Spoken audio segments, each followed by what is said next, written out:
നമ്മൾ എപ്പോഴും ട്രേഡ് ചെയ്യുന്ന സമയത്ത് മാർക്കറ്റ് ഏത് പ്രൈസിലാണ് നിൽക്കണമെന്ന് നോക്കുക. ഇപ്പോൾ മാർക്കറ്റ് ബാങ്ക് നിഫ്റ്റി നിൽക്കുന്നത് 52,600 നിൽക്കുന്നത്. അപ്പോൾ നമ്മൾ കോൾ ഓപ്ഷൻ എടുക്കുകയാണെങ്കിൽ, കോൾ ഓപ്ഷനാണ് നമുക്ക് ബൈ ചെയ്യണമെന്ന് വെച്ച് കഴിഞ്ഞെങ്കിൽ ഇൻ ദ മണി വരിക, അറ്റ് ദ മണി പറയാം ആദ്യം. അറ്റ് ദ മണി വരിക 52,600 അറ്റ് ദ മണി ആയിട്ട് വരിക. നമ്മൾ ആ 52,600 മാർക്കറ്റ് ട്രേഡ് ചെയ്തുകൊണ്ടിരിക്കുന്നത്. അപ്പോൾ അറ്റ് ദ മണി വരിക ATM വരുന്നത് 52,600. ഏത് റേഞ്ചിലാണ് മാർക്കറ്റ് നിൽക്കുന്നത് അവിടുത്തെ സ്ട്രൈക്ക് പ്രൈസാണ് അറ്റ് ദ മണി. എപ്പോഴും അത് മാറില്ല, അത് തന്നെയാണ്. ഇൻ ദ മണി വരിക നമ്മൾ താഴത്തേക്ക് നോക്കുക. താഴത്തെ സ്ട്രൈക്ക് പ്രൈസുകൾ 52,500, 52,400, 52,300 അതൊക്കെ ഇങ്ങനെ ഇൻ ദ മണി ആയിട്ട് വരും. അവിടുത്തെ ഇതാണ് സ്ട്രൈക്കുകളാണ് എടുക്കേണ്ടത്. ഓരോ 100 പോയിൻറ്റും താഴത്തേക്ക് വരുന്ന തോറും ഇൻ ദ മണിയുടെ പ്രീമിയത്തിൻ്റെ വാല്യൂ കൂടും, അതിൻ്റെ മൂവ്മെൻറ്റും കൂടും. ഇപ്പോൾ 52,600 മാർക്കറ്റ് ട്രേഡ് ചെയ്യുമ്പോൾ നമ്മൾ ഒരു 52,000 ഒരു സ്ട്രൈക്ക് പ്രൈസ് പ്രീമിയം എടുക്കുകയാണെങ്കിൽ അതിനുണ്ടാവുന്ന മൂവ്മെൻറ്റ് ഭയങ്കര വലുതായിരിക്കും. ഓക്കെ. പിന്നെ അതുപോലെ പി എടുക്കുകയാണെങ്കിൽ, പി എടുക്കുമ്പോൾ ശ്രദ്ധിക്കേണ്ടത് 52,600 ഇപ്പോൾ നിൽക്കുന്നത് വെച്ചാൽ 52,600 പി തന്നെ നമുക്ക് അറ്റ് ദ മണി ആയിട്ട് എടുക്കാം. ഓക്കെ, അറ്റ് ദ മണി ആയിട്ട് എടുക്കാം. 52 ഇനിയിപ്പോൾ ഇൻ ദ മണി എടുക്കുമ്പോൾ 52,700 വരും, 52,800, 52,900, 53,000 അങ്ങനെ പോവും. അതൊക്കെ ഇൻ ദ മണി. ഇപ്പോൾ സി പറഞ്ഞതിൻ്റെ നേരെ ഓപ്പോസിറ്റ് തന്നെയാണ് പിയും വരുന്നത്. പി എടുക്കുമ്പോൾ ടോപ്പിൽ നിന്ന് എടുക്കുക.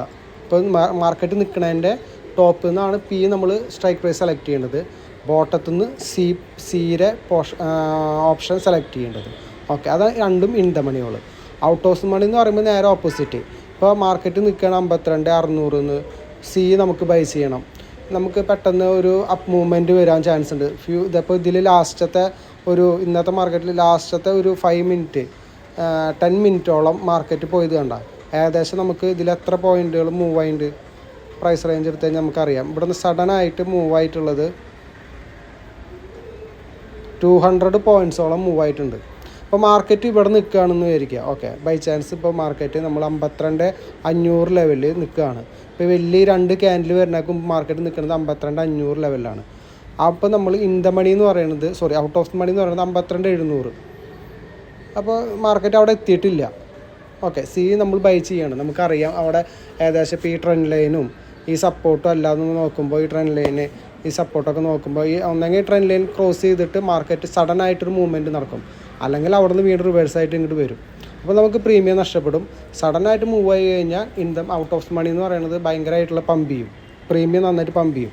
അപ്പോൾ ഇവിടുത്തെ 52,500 ലെവലിൽ നിൽക്കുമ്പോൾ നമ്മൾ 52,700 ബൈ ചെയ്ത് കഴിഞ്ഞാൽ ഔട്ട് ഓഫ് മണിയാണ് അത് വരിക. 52,700 മേലത്തെ ഭാഗം സി എടുക്കുമ്പോൾ മേലത്തെ ഭാഗം ഔട്ട് ഓഫ് മണി, പി എടുക്കുമ്പോൾ അടിയിലത്തെ ഭാഗം ഔട്ട് ഓഫ് മണി.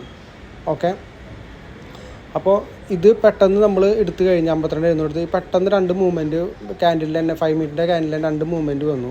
10 മിനിറ്റിൽ നമുക്ക് പ്രീമിയം ഇപ്പോൾ ഇവിടെ ഉണ്ടായിരുന്ന 60 എന്ന് പറഞ്ഞൊരു പ്രീമിയം അതിവിടെ എത്തുമ്പോൾ ചിലപ്പോൾ ഒരു 100 150 ആയിട്ടുണ്ടാവാം. അത് പ്രീമിയം, അത് ഡെൽറ്റയുടെ വീഗേരിയും ഡെൽറ്റയും ഒരു വാല്യുവേഷൻ വെച്ചിരിക്കുക. അതാണ് ഔട്ട് ഓഫ് മണിയുടെ പ്രത്യേകത. അതല്ല അവിടെ നിന്ന് ഇപ്പോൾ മാർക്കറ്റ് ഈ ലെവലിലേക്ക് എത്തിയില്ല, അവിടെ തന്നെ കുറച്ച് നേരം സൈഡ് വേസ് നിന്ന് കഴിഞ്ഞാൽ എക്സ്പയറി ആണെങ്കിൽ നന്നായിട്ട് മെൽട്ടായി 0 ആവും. എക്സ്പയറി തൊട്ട് മുമ്പുള്ള ദിവസങ്ങളാണെങ്കിൽ പെട്ടെന്ന് മെൽറ്റിങ് വരും. ഔട്ട് ഓഫ് മണി പെട്ടെന്ന് മെൽറ്റിങ് വരും. പ്രീമിയം കുറവായിരിക്കും, നമുക്ക് ഇൻവെസ്റ്റ് ചെയ്യുന്ന എമൗണ്ടും കുറവായിരിക്കും. ബട്ട് ഔട്ട് ഓഫ് മണി എടുക്കുമ്പോൾ പെട്ടെന്ന് മെൽറ്റിങ് വരും. നമുക്ക് സഡൻ ആയിട്ടുള്ള മൂവ്മെൻറ്റുകൾ കിട്ടിയാൽ ഔട്ട് ഓഫ് മണിക്ക് ഉപകാരമുള്ളൂ, അല്ലെങ്കിൽ നമുക്ക് ഹോൾഡ് ചെയ്ത് വെക്കുന്നത് നഷ്ടമാണ്. ഇപ്പോൾ ബൈ ചാൻസ് 52,700 52 ഇപ്പോൾ നോക്കട്ടെ. നമുക്കിപ്പോൾ മാർക്കറ്റിൽ നാളെ ഇപ്പോൾ ബാങ്ക് നിഫ്റ്റിയുടെ എക്സ്പയറി വരുന്നത് ഇനി നെക്സ്റ്റ് ബുധനാഴ്ച വരുന്ന ബുധനാഴ്ചയാണ്. അപ്പോൾ നമുക്ക് ബുധനാഴ്ചയ്ക്ക് ഉള്ളിൽ മാർക്കറ്റ് ഏകദേശം 53,000 ക്രോസ് ചെയ്യും. ഈ ബ്ലൂ ലൈനിൽ അവിടേക്ക് ക്രോസ് ചെയ്ത് മാർക്കറ്റ് കയറി പോകും എക്സ്പയറി ഡേ. അങ്ങനെ ഒരു ഉറപ്പുള്ള വ്യക്തിയാണെങ്കിൽ നമുക്ക് അത്ര അനലൈസ് ചെയ്ത് നമുക്ക് ആർക്ക് കറക്റ്റാണ്.